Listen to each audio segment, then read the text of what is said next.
A devastating road mishap near the Udaipur has left 6 members of a family hospitalized. The family was on its way from Bilonia to offer prayers at the historic Mata Tripura Sundari temple when a reckless tipper truck rammed into their auto rickshaw.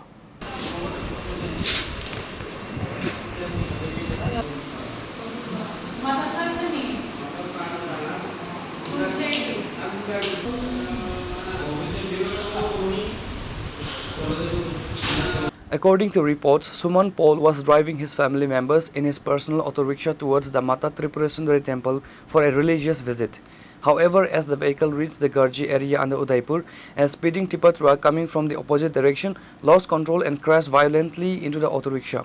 Speaking from the hospital bed, an injured female passenger recounted the horror, stating that the tipper truck was completely out of control before it smashed into their vehicle.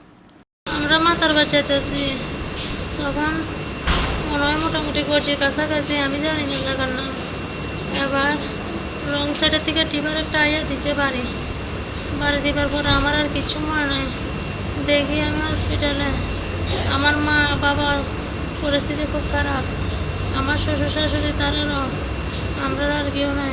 কোন জায়গাতে আছেন আপনারা? আমরা Belonia Vivekananda colony থেকে এসেছি। কয়জন আপনারা? আমরা আমার মা বাবা আমার জামাই আমার শ্বশুর শাশুড়ি আর আমার বাচ্চারা। আপনারা যে অটো দিয়ে আইতেছিলেন না? আমার স্বামী অটো ড্রাইভার। আপনার স্বামী নিজের অটো না? হ্যাঁ। আর যে গাড়িটা আপনার দেখাচ্ছে তার কি এই রোডে আছে না অন্য রোডের থেকে ঢুকছে? আমি দেখছি যে এটা আয়া রং সাইডের দিকে বাড়ি মারতেছে এটা দেখছি আর কিছু মনে নাই। কি নাম আপনার? আমার নাম শিপ্রা পাল।